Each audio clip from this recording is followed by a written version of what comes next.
Hello বন্ধুরা, শর্মিষ্ঠা ব্লগে তোমাদের অনেক অনেক স্বাগত। আজকে একটা অন্য জায়গা থেকে আমি ব্লগ স্টার্ট করলাম। আমরা সবাই এসছি ঘুরতে, এসছি স্বামীনারায়ণ মন্দিরে। সবাই এসছি, তোমাদের দেখাচ্ছি। দাঁড়াও দেখাই। এই দেখো মন্দির, সবটাই তোমাদের দেখায়। দাঁড়াও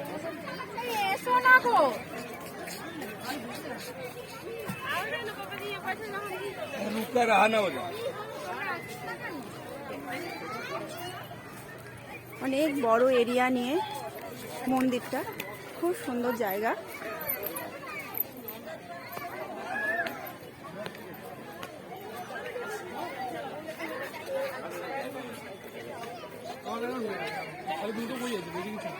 আমি তো বই নি আমি ভোট নেই ভাই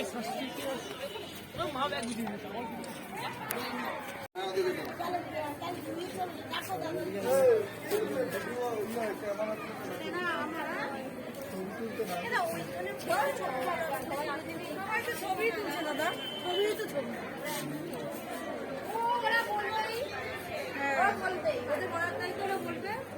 আমাদের তোলার দায়িত্ব, আমরা তুলবো। চলো চলো আমরা আমি জানতাম এরকম হবে, এর জন্য আগে এক পাক নিচে দেখে নিয়েছি পুরো, এবার ছবি নিতে যাবো।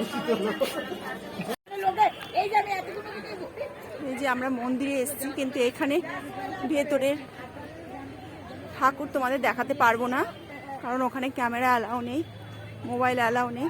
মন্দির সামনে ছবি তোলাটা বন্ধ করবে, মোবাইলটা বন্ধ করে রাখবেন। ওই দেখো বলছে, শুনতে পাচ্ছেন? এই যে আমরা এখন মন্দিরের ওপরে উঠবো, প্রচন্ড মানুষ, আমাদের ভেতরে ঠাকুর দর্শন হয়ে গেছে। এখন এখানে এসে একটু বসে আছি, দাদা গেছে ঠাকুর দর্শন করতে। ভেতরটা খুব সুন্দর, কিন্তু তোমাদের দেখাতে পারলাম না, কারণ ভেতরে ক্যামেরা মোবাইল একদম অ্যালাউ নেই। ভেতরটা সত্যি খুব সুন্দর। তাহলে দেখো। আর হচ্ছে আমি ব্লগ তোমাদের ঠিকঠাক দিতে পারছি না, তোমাদের তো আগেই বলেছি আমার মোবাইলের স্টোরেজ খুব কম, তাই 2-3 দিন পর পরই ব্লগ দিচ্ছি। আর কালকেও গিয়েছিলাম নৈহাটিতে, বাড়িতে লোকজন এসছে, তো নৈহাটিতে হচ্ছে তোমার বড় মাকে দর্শন করতে। সেটা একদম ব্লগে করাই হয়নি, ভুলেই গেছি ক্যামেরাটা ধরতে। তাহলে দেখো, দেখতে থাকো আর কি কি করি আমি।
তুই শর্ট, আমি একটু ছোট করে ভিডিও করে দিচ্ছি। মর্নিং বন্ধুরা, কালকে তো তোমাদের দেখালাম, গেছিলাম হচ্ছে ওই মন্দিরটা সত্যিই খুব সুন্দর। ভেতরটা এত সুন্দর কারুকার্য, কিন্তু ওই মন্দিরের ভেতরে তো ছবি তুলতে অ্যালাউ ছিল না একদম, নাহলে মোবাইল সব নিয়ে নিচ্ছিল, তাই তোমাদের দেখাতে পারিনি। আর তারপর আর আমি ব্লগও আর করতে পারিনি, শরীরটাও খুব খারাপ লাগছিল। সারাদিন ঘোরাফেরা করেছি তো, বাড়িতে লোকজন ছিল, এসে আবার রান্না বান্না করা আর করতে পারিনি। আজ পরের দিন সকালেটা ওরা সব চলে গেছে সকালবেলায়, আর দাদাও বেরিয়ে গেছে অফিসে, দাদাকে একটু করে দিয়েছি। আর এই ঘরে গোপালের এই যে সকালবেলায় হচ্ছে সেবা দিয়ে চাটা খেয়ে এখন টিফিনটা করবো। বিছনাপত্র কিচ্ছু গোছানো হয়নি। তাহলে দেখো ব্লগটা কি করি আমি সারাদিন আজকে। আর একটা জিনিসও তোমাদের সাথে শেয়ার করব। আমার ঘরে যে দুটো জিনিস এসছে, সেই দুটো তোমাদের সাথে শেয়ার করা হয়নি। আমি কি আনছি সেটা তোমাদের দেখাবো। তাহলে চলো। সকালে টিফিন হয়ে গেছে, যে রুটি করছি, করিস না, মেয়েকে রুটি দিয়ে দিই।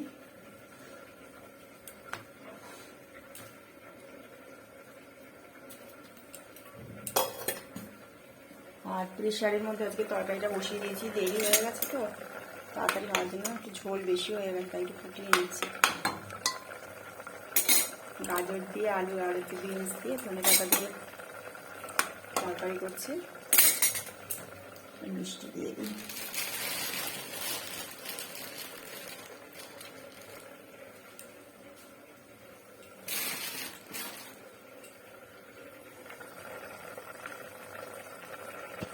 আর এই সোফাটা আনা হয়েছে, সোফার কালারটা হচ্ছে এইরকম, দাঁড়া,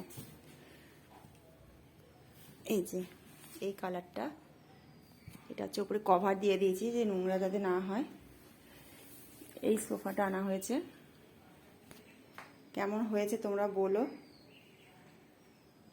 তোমাদের তো বলছিলাম যে একটা সোফা ঘরে দরকার, নাহলে খুব অসুবিধা হচ্ছে বসতে ঠান্ডার মধ্যে।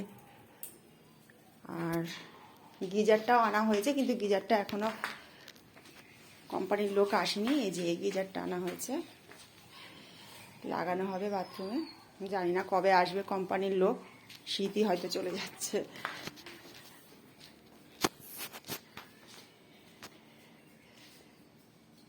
এই সোফাটা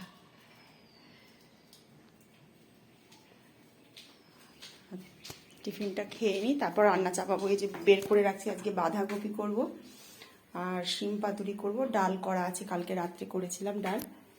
এই হবে রান্না। একবার একটু দোকানেও যেতে হবে। আর এই যে মেয়ের জন্য জল গরম বসিয়েছি, এক মেয়ে গেছে স্নান করতে বাথরুমে, টিফিনটা খেয়ে নিই। রান্না চাপিয়ে দিয়েছি, এই যে শিম পাতুরিটা করছি, আজকে একটু অন্যরকমভাবে আবার করছি। শিমগুলো একটু ভাপ দিয়ে নিয়েছি, তেলের মধ্যে একবারে দিয়ে দিয়েছি কালো দিয়ে। আর এখানে বাঁধাকপিটা সিদ্ধ বসিয়ে দিয়েছি মটরশুঁটি দিয়ে, বেগুন ভেজে রাখছি, শিম পাতুরিতে দেবো। আর এখানে হচ্ছে আলু ও বাঁধাকপি ভাজা হয়ে গেছে। বাঁধাকপিটা কিন্তু মশলা দেবো না, গুঁড়ো মশলা দিয়ে করবো। দুদিন একটু রিচ খাওয়া দাওয়া হয়েছে তো, হালকা পাতলা ভাবেই করছি। পেঁয়াজ আর টমেটো দেবো শিম পাতুরিতে। দুদিন ভালোই কাটলো, লোকজন ছিল, কিন্তু এতই ব্যস্ত ছিলাম যে মোবাইলটা ধরে যে তোমাদের সাথে কথা বলবো সেটা আর করা হয়নি।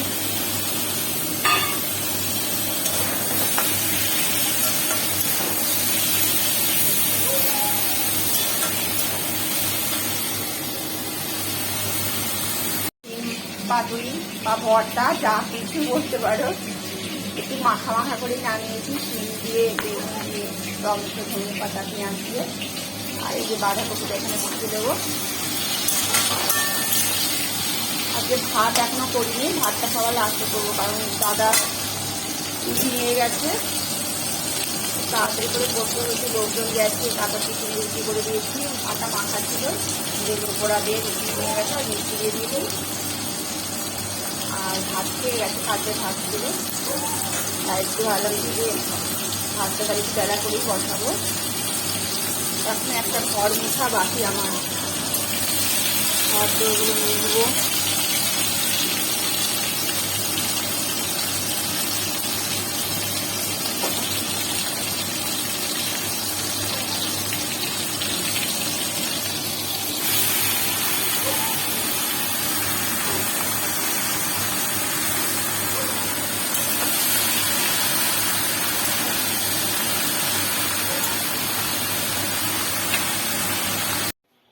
স্নান টান করে চলে এসেছি, পুজোও দেওয়া হয়ে গেছে, এখন ভাতটা বসিয়ে দিয়েছি, অনেক বেলা হয়ে গেছে, 1টা বেজে গেছে। আর ছাদে যাই, ছাদে গিয়ে জামা কাপড়গুলো একটু মেলে দিয়ে আসি, স্নান টান করা জামা কাপড়গুলো, নাহলে এখানে নিচে তো একদম রোদ্দুর নেই, শুকাতে চাই না। ছাদে মেলে টেলে দিয়ে এসে তারপর আবার তোমাদের সাথে কথা বলছি। এই যে এখন আমরা খেতে বসবো, তোমাদের আর একবার ফাইনাল লুক দেখিয়ে দিয়েছি। বাঁধাকপি, ডাল আর এই যে শিম পাতুরি, বেড়ে নিয়েছি ভাত, আর একটু সকালবেলায় হচ্ছে বেগুন পোড়া করেছিলাম, মেখেছিলাম, দাদাকে রুটির সঙ্গে দিয়ে একটু ছিল, সেটাও নিয়ে নেবো। আমরা এখন তাহলে খাওয়া দাওয়াটা করে নিই, তারপর আবার তোমাদের সাথে সামনে এসে কথা বলছি। খাওয়া দাওয়া হয়ে একটু ছাদে যাচ্ছি, ভীষণ ঠান্ডা লাগছে, হাতে রয়েছে বালতি, জামা কাপড়গুলো শুকিয়ে গেলে তারপরে নিয়ে চলে আসবো।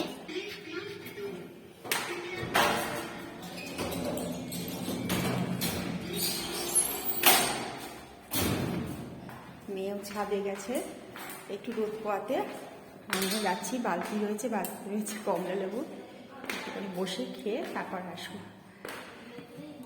চলো, শুভ সন্ধ্যা বন্ধুরা। এই যে এখন কফি বানাবে, কফি খাবো, আর সন্ধ্যাবেলায় আর তোমাদের সাথে দেখাবো সেরকম কোনো আর কাজ নেই। দুপুরে তো দেখতেই কি রান্না করেছি, সেগুলো সবই আছে। ভাতও করা আছে, যেহেতু অনেক বেলায় করেছি, ভাত গরম আছে। আর এখন কিছু করার নেই, এখন কফিটা খেয়ে বসে একটু টিভি দেখবো, আর রাত্রে আর কি শেয়ার করবো তোমাদের সাথে। আর তাহলে তোমরা সবাই ভালো থেকো, সুস্থ থেকো। পরের দিন আবার আর একটা নতুন ব্লগ নিয়ে তোমাদের সামনে আসবো।